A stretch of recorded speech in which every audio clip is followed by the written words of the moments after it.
Bonjour à tous et bienvenue dans cette nouvelle vidéo qui traitera de la création d'un bilan prévisionnel sur Excel. Cela vous sera notamment utile dans le cas de la préparation d'un business plan, notamment auprès d'une banque en vue d'obtenir un financement bancaire. Mais tout d'abord, si vous souhaitez aller plus loin dans les explications, je vous invite à cliquer sur les différents liens de formation dans la description. Et si vous ne souhaitez pas rater mes vidéos sur la comptabilité, la finance et l'utilisation des outils tels qu'Excel dans le monde de l'entreprise, n'hésitez pas à vous abonner à la chaîne. Et donc, pour faire notre bilan prévisionnel sur Excel, commençons tout d'abord et comme à chaque fois par mettre un titre. Donc, bilan prévisionnel sur Excel. Voilà. On va le mettre en gras, prendre une police 14 et en italique. Ensuite, sur combien d'années va s'étaler notre prévisionnel? Je propose 3 ans. Donc, N plus 1 et N plus 2. On peut tout de suite sélectionner cette petite barre de titre et mettre nos petites infos en gras. Voilà. À présent, on va pouvoir passer une à une les différentes rubriques de votre bilan prévisionnel. Tout d'abord, nous allons commencer par l'actif. Que contient l'actif? Tout d'abord, il contient les immobilisations incorporelles. Alors, qu'est-ce qu'une immobilisation incorporelle? Les immobilisations incorporelles augmentent donc l'actif de l'entreprise alors même que ces investissements ne sont pas des biens palpables, ce ne sont pas des biens physiques, contrairement aux immobilisations corporelles. Il peut s'agir par exemple des brevets, des licences, des logiciels et marques détenus par l'entreprise, mais aussi du fonds de commerce.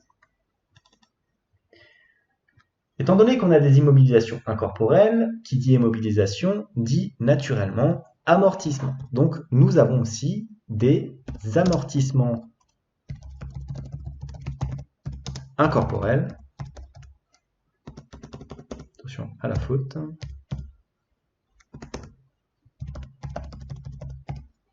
Ces amortissements sont naturellement à déduire des immobilisations. Puisque, comme vous le savez, l'amortissement est la constatation comptable et annuelle de la perte de valeur des actifs d'une entreprise subie du fait de l'usure du temps ou de l'obsolescence. L'amortissement comptable permet aussi d'étaler le coût d'une immobilisation sur sa durée d'utilisation. On va mettre une majuscule comme ceci. On va le mettre en italique aussi. Voilà. À présent, nous avons, de la même manière qu'il y a des immobilisations incorporelles, nous avons des immobilisations corporelles. Et donc, des amortissements corporels. Ensuite, nous avons naturellement les immobilisations financières.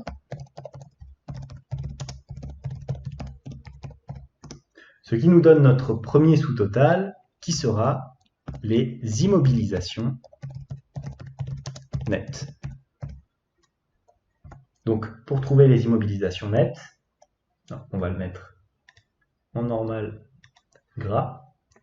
Pour trouver les immobilisations nettes, il faudra donc prendre la somme de nos immobilisations, la somme brute, auquel on va déduire les différents amortissements.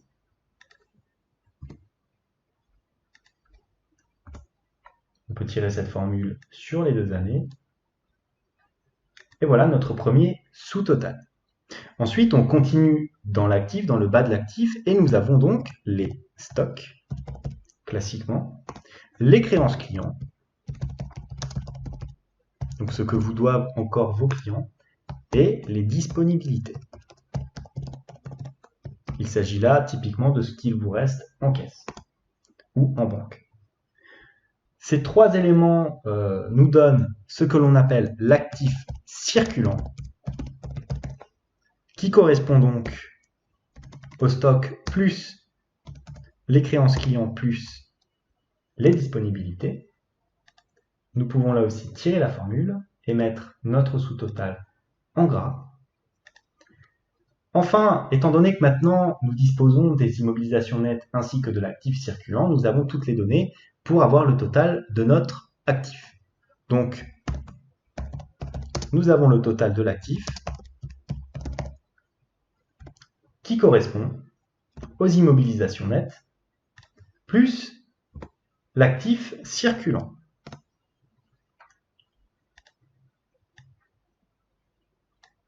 Comme ceci. On peut désormais passer à la deuxième grande partie de notre bilan prévisionnel qui concerne le passif. Dans le passif, nous avons tout d'abord le capital social, ou plus simplement le capital qui désigne toutes les ressources en numéraire et en nature définitivement apportées par les associés et qui donne droit souvent, enfin qui donne droit à chaque fois d'ailleurs, à des droits dans l'entreprise, notamment via des actions. Nous avons ensuite les réserves et les reports à nouveau, notamment de ce que vous avez gagné lors des exercices précédents, et enfin le résultat de l'entreprise.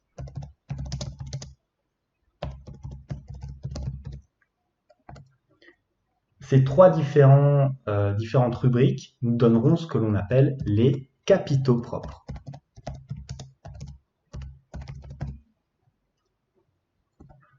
Qui sont donc égales au capital social, plus les réserves et reports à nouveau, plus le résultat de l'exercice. Vous pouvez là encore tirer la formule et mettre un peu de gras sur votre sous-total. On va utiliser cette forme-là et cette forme-là. Après s'être intéressé aux capitaux propres, nous avons tous les autres postes du passif, c'est-à-dire les emprunts, les comptes courants. Attention, quand je dis comptes courants, ce n'est pas les comptes sur lesquels il y a vos disponibilités. Il s'agit des comptes courants d'associés, c'est-à-dire l'argent que vos associés ont mis dans l'entreprise sans que cela leur apporte des droits, sans que cela ne leur rapporte des actions en échange. En effet, si vous intégrez de l'argent en tant qu'associé dans une entreprise en échange d'actions, il s'agira là d'un capital social et donc ça apparaîtra dans cette rubrique-là. Tandis que si vous effectuez un virement sur le compte de la société, ça s'appellera un compte courant d'associé et par conséquent, ça apparaîtra dans cette rubrique du passif de l'entreprise. Nous avons aussi les dettes fournisseurs, puis tous les organismes sociaux, la TVA à payer, la TVA aussi à collecter, naturellement l'impôt sur les sociétés,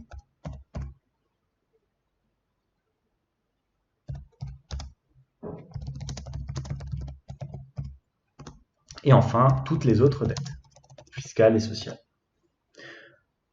De ces différents éléments, nous avons notre dernier sous-total qui concerne le total des dettes de la société et qui donc reprend toutes les différentes rubriques que nous avons listées précédemment. Nous tirons la formule comme ceci. Et enfin, cela nous donne le total du passif. On va reprendre la mise en forme. Voilà, on va mettre ça en gras. Le total du passif qui va correspondre naturellement à la somme de nos deux sous-totaux, c'est-à-dire des capitaux propres plus le total des dettes.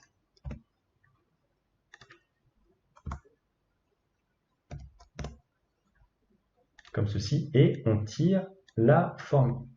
Je vous conseille aussi de prendre un format monétaire pour rendre plus lisible votre tableau, c'est-à-dire vous sélectionnez les cellules où il y aura des montants et vous allez ici dans format nombre comptabilité. C'est beaucoup plus propre et c'est quand même mieux pour voir votre bilan prévisionnel. On va faire ensuite un petit peu de mise en forme, donc on va sélectionner notre premier titre.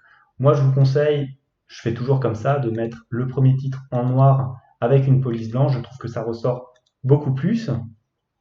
Ensuite, naturellement, on va mettre des bordures, la bordure classique. Après, quelque part, vous faites comme vous voulez, hein. C'est juste de la mise en forme. Il faut surtout que les ratios soient bons. Le total, ici, on va le mettre en gras. On va prendre une couleur de fond, on va mettre par exemple ce vert-là, voilà, c'est parfait. On fait pareil pour le total du passif, donc en gras avec un fond vert. Ensuite, pour tous les sous-totaux,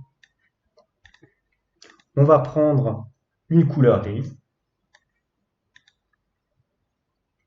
comme ceci par exemple, voilà.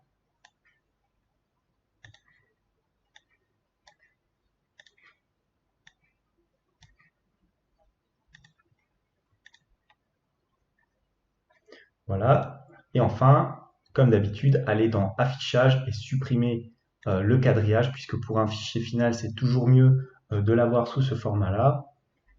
Et voilà donc votre bilan prévisionnel. Donc vous pouvez voir hein, si vous affectez à chaque fois les différents montants. Ceux-là vont directement dans les bonnes rubriques. N'oubliez pas qu'un bilan doit être équilibré, c'est-à-dire que la somme de l'actif doit être égale à la somme du passif. Donc ce que je vais faire, c'est que je vais rajouter une petite formule de test en bas qui va nous dire si le bilan est équilibré ou pas. Donc c'est très simple. On va mettre une formule ci. Si le total de l'actif ici est égal au total du passif, dans ce cas-là, on fait apparaître une petite référence OK. Dans le cas contraire, nous allons afficher bilan non équilibré. Et on ferme notre parenthèse. Là, c'est OK puisque je n'ai rien mis. Si maintenant je mets 1000 € ici et que je n'équilibre pas mes 1000 € dans mon passif, dans ce cas-là, il y aura un bilan non équilibré. On peut tirer cette petite formule comme ceci. On va aussi mettre en forme les colonnes de sorte à ce qu'il n'y ait pas de dépassement.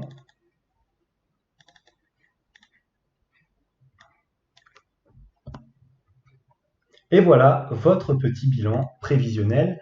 N'oubliez pas qu'il faut avant tout pouvoir l'équilibrer pour qu'il soit recevable, hein, sinon c'est un bilan faux et donc qui vous posera des problèmes. Merci d'avoir vu cette vidéo. Comme d'habitude, le fichier est disponible en lien dans la description de cette vidéo. N'hésitez pas à me mettre d'éventuelles suggestions par rapport à ce que je vous ai montré. J'espère qu'en tout cas, ça va vous aider à faire éventuellement votre business plan. En tout cas, moi, je vous dis merci et à bientôt pour une nouvelle vidéo.